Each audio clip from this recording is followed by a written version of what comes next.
This is Good Morning Suncoast. We're here for you. Good morning, everyone. Thank you for joining us on this Monday. I'm Rebecca Vargas. And I'm Don Brennan. John will be joining us in just a little bit. We'll look at the weather, but bigger things right now. Topping our news this morning, we're just hours away from the first presidential debate tonight in New York. Polls show a tightening race nationally, especially in critical battleground states. ABC's Stephanie Ramos joins us live with the latest right now. Tens of millions of Americans are expected to watch tonight's first presidential debate, with Hillary Clinton and Donald Trump laying out their differences for voters in this final stretch to Election Day. It's showtime. Hillary Clinton and Donald Trump facing off for their first one-on-one debate tonight in New York. Home turf for both of them. Well, they say she's been practicing for the debate.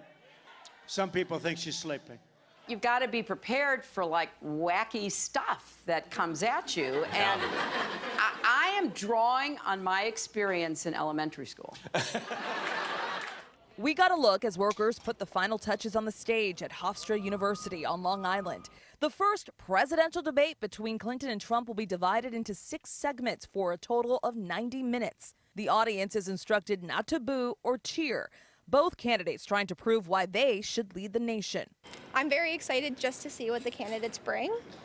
I think the first debate will really kind of solidify how I'm feeling. And how have the candidates been prepping for the debate? Clinton diving into briefing materials daily. It's unfair to ask for Hillary both to play traffic cop with Trump, make sure that his lies are corrected, and also to present her vision for what she wants to do. Senior campaign sources tell ABC News Trump hasn't really focused on policy or held mock debates. He will answer the questions asked. We certainly hope that the questions go to policy, answer the questions that the American people have. They deserve and expect these candidates to be talking about the issues.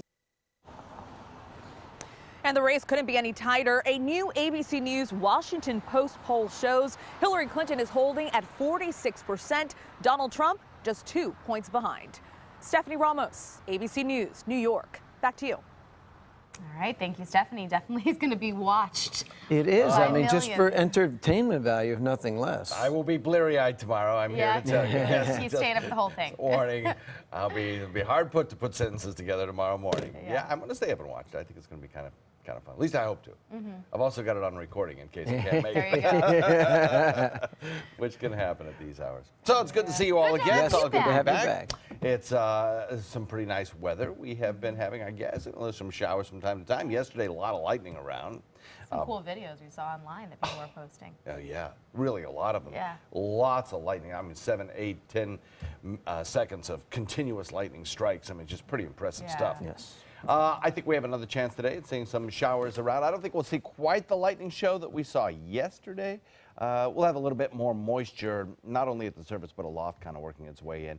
Things are pretty dry across the region right now. Got some showers out in Gulf waters, a little fall secco, I think, up to the north of us. Otherwise, we are looking again today at a mostly sunny day, a warmer than average day, coming in probably about 5 degrees above the norm, and a chance of some showers and thunderstorms late in the day into the evening hours. We're also watching the tropics and hoping for a cold front. All of that coming up in just a few minutes. Back to you guys. All right. Thank you, John. Coming back with a bang, are you? Now, taking a look at Suncoast roadways. Everything is looking good in Manatee County. Everything is moving along normal for this time in the morning. 75, 301, 401. Smoothly running along there. And then in Sarasota County, that too is looking good. No issues or delays all the way into the southern part of the county. Well, another top story we are following this morning, golf legend Arnold Palmer has passed away. Palmer was known for taking golf from country clubs to the mainstream. He brought it into the television era. The Pennsylvania native first picked up a pair of clubs at the age of 3 and learned the game from his father, who was a groundskeeper on a golf course. He won nearly 90 golf tournaments over his lifetime. 7 of those were majors. He was also the first golfer to earn $1 million playing golf. Palmer turned his golfing success into an extensive empire, which included co-founding the Golf Channel. He has several deep connections to Florida and the Suncoast. Palmer designed the Legacy Golf Club in Lakewood Ranch. ABC7 was with him as he visited the course during its construction back in 1997. He offered his expert advice on the layout and returned to the course several times, especially when it officially opened in the fall of 1997. The golf legend was also the captain of the U.S. team at the Chrysler Cup tournament. It was held at the TPC Prestancia in Sarasota. It featured the top senior PGA players from the U.S. against those from around the world. He was a beloved sports figure. He was 87 years old. What an incredible man. Yeah, he really was. He just had that it factor for everybody. And like I said, he and Jack Nicklaus brought golf into the TV era, which popularized it and made it so well known. Yeah, well, he will be missed, but we do have another tragic death in the sports world in just the last 2 days. 24-year-old Miami Marlins ace pitcher Jose Fernandez has died following a boating accident, and that was late Saturday night into early Sunday morning. Officials say a boat carrying Fernandez and 2 of his male friends hit the rocks in a jetty at full speed and flipped. And they do not believe alcohol or drugs were a factor. Rain might have been a factor. As a Tampa Alonzo High School player, Fernandez played some big games against Suncoast teams in Sarasota High School, and one local player recalls a relationship that began as 10-year-olds back in Cuba. ABC 7's Adam Cellini has more.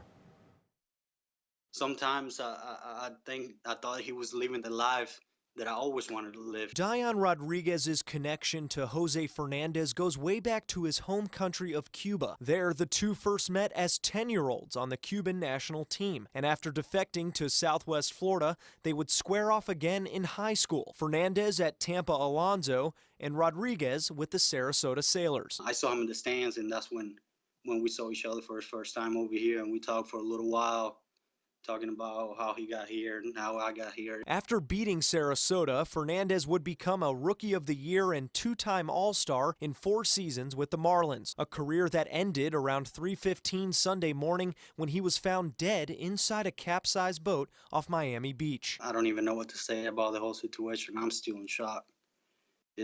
I still cannot believe it. It's gone just like that. The accident sending shockwaves through the MLB. All teams taking a moment of silence before their Sunday games, some hanging his number 16 in the dugout. The Marlins game canceled as the organization grieved the loss of one of its brightest stars. When you watch kids play Little League or something like that, that's the joy that Jose played with.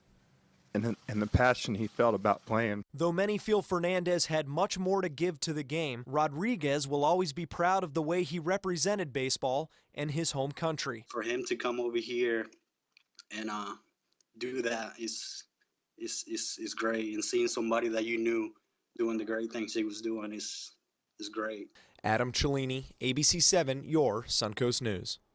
In other news this morning, an investigation is underway after a woman was found dead in her home following a fire. It happened Saturday in the Harbor Cove Mobile Home Park near War Mineral Springs. It's still unclear if the woman was dead before the fire started or if she's responsible for the blaze. She bought the house 6 months ago. Was not in the best health condition from what we gather. I've been here for over 4 years, and that's the first time I see a house on fire. And we know when these things go on fire, they just burn like matches, you know. So it's unfortunate. Both Northport Fire and Sarasota County teamed up in their response. No other homes were damaged from this fire. Red tide once again taking over the coast, including along Anna Marie Island and Siesta Key. And it's causing massive fish kills all along the coast of Southwest Florida. ABC 7's Kate Flexter has more on the local conditions. Here on Siesta Key Beach, the impact of red tide is tangible. It's just one of several beaches around Southwest Florida that's feeling the effects. The weather is perfect for a beach day, but the water, far from it. First time coming to Siesta Key. Heard a lot about it, wanted to come check it out, and we found out firsthand, unfortunately, they get red tide. A walk on the beaches of North Longboat Key, and it becomes clear where red tide gets its name. The water a deep, rusty color, thousands of dead fish lining the shore. For the 2 years I've lived here, it's been blue, clear, not like this. At Siesta Beach, a similar scene, birds picking away at what's left behind. Lots of dead fish, seaweed, smelly, really bad. Florida Fish and Wildlife's latest report identifies those two beaches as having the highest levels of red tide, an algae bloom that produces toxic chemicals. For humans, it causes respiratory irritation, but for marine organisms and some birds, it's often deadly. This is the worst I've seen. Actually, it is. Justin Matthews of Matthews Wildlife Rescue says conditions are at their worst. He's already rescued several birds affected by red tide. A lot of these birds eat the fish, and a lot of these fish are swimming slow because they're sick. Easy prey for cormorant, so you get a lot of cormorants in, the diving fish. And he expects to see those rescues only increase as the situation develops. The red tide comes in and it's gone. And then a few weeks later, you start getting all these sick birds in. So it can take a while to make that bird sick.